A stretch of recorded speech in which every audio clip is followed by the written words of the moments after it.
Hey y'all, in this video I'll be teaching you how to make a basic beginner friendly lace closure wig unit using old hair extensions and a lace closure. Everything that I use in this video will be listed in the description. The wig block that I'm using is 23 in size, and I'm using a mesh dome cap. I'm measuring off where I need to pin the cap, which is halfway on the head and at the nape area of the back of the head. This prevents the wig from being too small. Here in the back, the lower back part is considered the nape part of the head. Next, I'll be pinning the closure on to the wig cap, and again I'm measuring my marks based off of the canvas head that I'm using. Some people call it a canvas head or a wig block head, but I'm pinning the closure at the very edge of the wig band to make sure that it's lined up properly. To prevent this video from being 2 hours long, I sped up the speed, but literally it took almost 2 hours to film this video and make it as detailed as possible for you all. Here I am making sure I pin the closure on, stretching it out, make sure that it's completely flat before I start sewing it on. I double tie the end of the thread, and I start by pulling the needle through the lace and the cap, and I'm only going through the side of the lace and the upper part of the cap. You do not want to go through the mesh, the actual elastic band that's on the cap, because it'll prevent the cap from stretching, and you want the cap to be able to stretch just so that it can fit your client's head or your head as comfortable and snug as possible. If you prevent the cap from stretching, it may not fit your head properly, so you have to be careful not to go through the band. As I sew onto the wig cap and through the lace, I create knots, and I create knots by creating loops throughout the thread. So I know it's kind of hard to see, but later on in the video you'll be able to see exactly what I'm doing and how I loop the needle through the inside of the thread. And I also use a drawstring method. That's to prevent me from having to constantly stop and thread needle, so the needle will end up being single threaded by the time I'm done. As I go through the process, the needle will be single threaded instead of double, and that's called the drawstring method.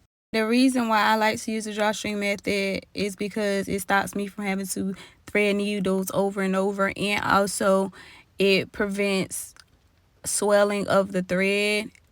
When you go to wash your wigs, sometimes if you double the thread, it becomes real bulky and it doesn't lay as flat anymore.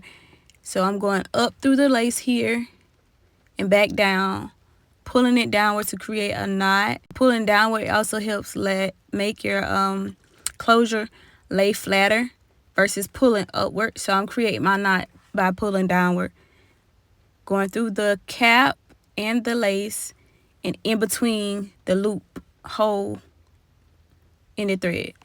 Also, try not to grab any hair or sew hair out of place, because that would throw the flatness of your wig unit off as well. So try not to grab hair. Here I am sealing everything in that I possibly could have left out. And the most important part about this all is to take your time to make sure that everything's secure and in place, so that you won't have to worry about your wig loosening up over time in between washes or anything. This is the final result, and this is how your closure should kind of look on your wig cap.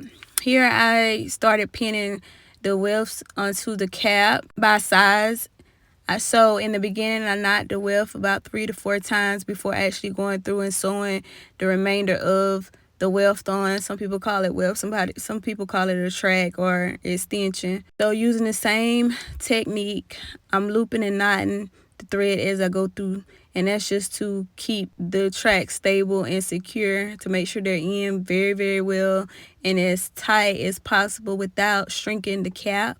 I'm using the same exact technique, and here I am not going through the elastic band. I'm going through the actual mesh that the cap is made of. I'm picking a hole and going through it, picking a hole and going through it all the way across.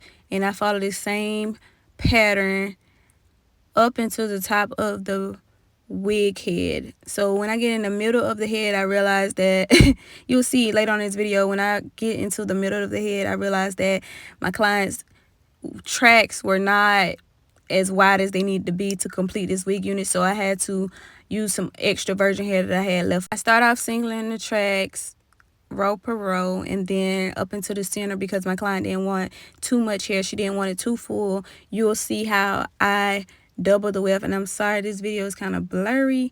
I don't know why I kept jumping off of focus, but it gets better, so please bear with me. With that, I'm super sorry because it really made me upset to know that my video was kind of blurry here and there. But in the center of the cap is when I began to double the wefts, and you'll see how I do that as well. And if your cap begins to get a little bulgy, just stretch the cap back out and pin it back to the canvas head to remove those books. If you can't sew and stretch it out at the same time, if you are a beginner, I suggest that you actually stretch the cap back out and flatten those bulges so that won't interfere with the sizing of the cap. Now I'm beginning to double the tracks here. I'm pinning the first track on, and then I'm going to take the second piece and apply that one. Now I'm sewing these two tracks together in the beginning just so I can pin them on the head properly and get them lined the way that I need to have them aligned to prevent any extra gaps or space. With the spacing, I usually do a finger width apart, but when I start doubling, I usually do like a finger and a half space apart, just so that the wig won't become too bulky. And the whole purpose of me doubling the tracks in the center of the head is to cover up the single remaining wefts that I don't want to be seen later on down the line. And I always go back through and make sure that I brush through the hair and check or comb through the hair just to make sure nothing's showing on the previous row. And being that my client doesn't want her wig unit too full, I'm going to do about 3 rows double and then go back into single rows closer up to the top of the wig cap. Another reason why I brush and comb through the hair is to make sure that there's no snagging going on, no pulling of lace, because that's the last thing you want your client to be the comb to get caught up in the hair as they brushing and the combing and trying to style it, and that will eventually loosen the thread up and cause a track to fall off of the wig cap, and you don't want that. You don't want that for your client. You don't want that for yourself. You just don't want to create a bad experience for your client or customers. You don't want to even have to go through that personally. You don't want to be at an event or something and then realize that you're brushing through your hair or combing your hands through your hair and your track is falling out and you're like, oh my gosh, I don't have any bobby pins. You do not want that to happen, sis. So it's good to take your time. Can be a little tedious process, but it's good to take your time and make sure you're doing everything accurately so you won't have major issues later. Okay, here I am using the extensions that I had left from a previous install or whatever. It's 100% virgin hair. I knew it was my hair, so I didn't want to hassle my client and say, oh my Lord, we ran out of hair. Like, that was unnecessary. I'm not that kind of hairstylist. I'm not about to aggravate you about something that I can fix. So I'm sewing the 2 tracks together. I actually folded the tracks in half, and then I began to sew the ends together so that I can apply them to the cap the way that I needed them to be aligned before even starting to sew them on. And I need to make sure my spacing was accurate so that you couldn't see, nobody can see the tracks underneath the last row that I did. So I'm clipping the fold, cutting off the excess hair here, took out the pin, and I'm going to knot this side together. Remember, I already knotted the previous side. So now I'm going through loop, loop, knot, knot again, and now I'm going to sew the remainder of the wefts on. I didn't fast forward this part of the video because I really wanted you to get a grasp of how I'm knotting the thread as I go through. And I'm kind of not stacking the tracks on top of each other either. And that's just because I want the wefts to stay as flat as possible. Tracks, weft. I use both terminology, sorry. But yeah, so I'm doing the same thing on the opposite side. I'm just repeating the same thing over and over again up until this last row. This is going to be my last double row. So after the next row, I will be back doing single rows, and that's just to create less bulk and more flatness around the closure.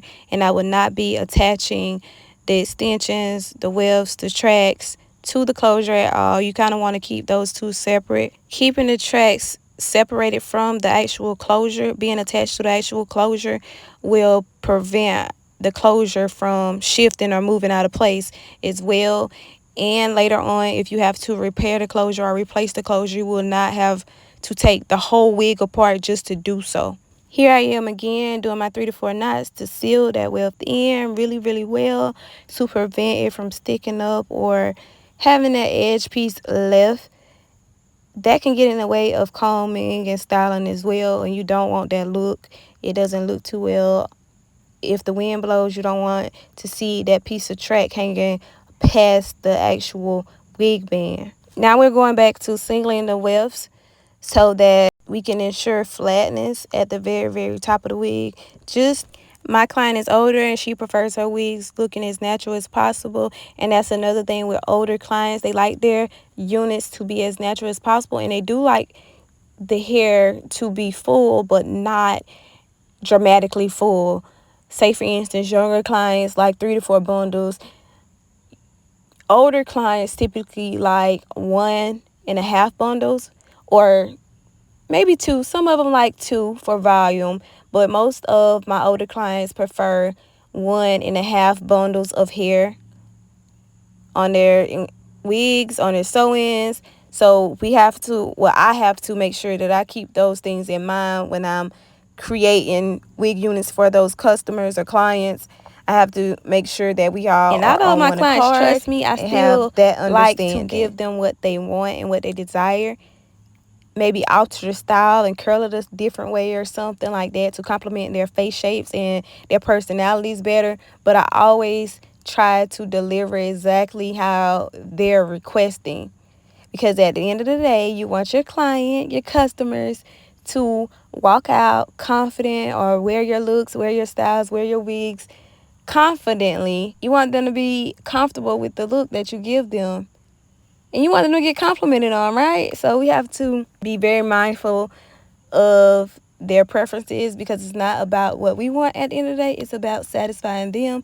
As a cosmetologist or hairstylist, it is very important that you create a decent enough experience for a client or customer to return back to you. That's what makes you a good hairstylist. And actually creating a relationship with them to where you know what they like and what they don't like is very, very crucial. It plays a big part in being a good hairstylist, because clients like to know that their stylist knows them, knows their likes and dislikes, and knows what complements their looks, their physical features. So that makes you a great hairstylist at the end of the day. That is what can make or break you as a hairstylist. You have to listen to your clients and pay attention to their lifestyle, their hobbies, and things of that nature, because paying attention to those things help how well or how long the styles will last, and it also helps you be able to tell your client how to maintain the looks. That's just me speaking from experience. Now I'm making it to the top of this wig unit. I am still using single wefts at this point. I'll make my way at the very, very top of this wig unit close to the closure. And here I am sewing close as possible to the closure to create any gaps or spaces. But I'm also making sure that I am not connecting the wefts to the closure. In the back, behind the closure, I'm going to realize that there's going to be a very big gap. So I'm going to pull the hair further away from the closure and then go back in with an extra piece to close in that gap, because I didn't want to take a chance on the previous track being seen underneath that last track that I sewed onto the wig cap. When you finish sewing your wig, it should look something similar to the way that mine looks.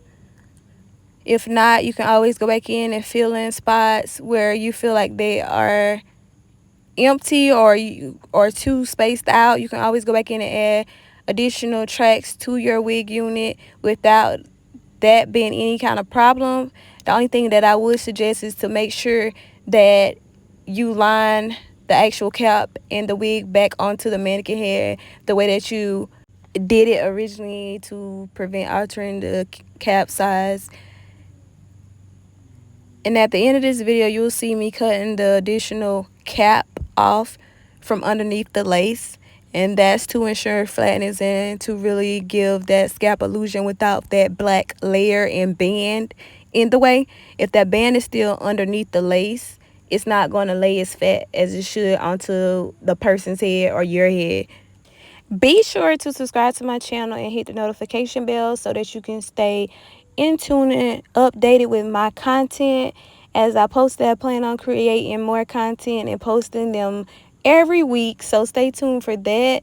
And also, if you have any questions or comments, feel free to contact me on any of my social media platforms. Thank you so much for watching. I wish you all the best in your cosmetology journey. Thank you all so very much for watching and subscribing to my channel. See you next time. Love ya.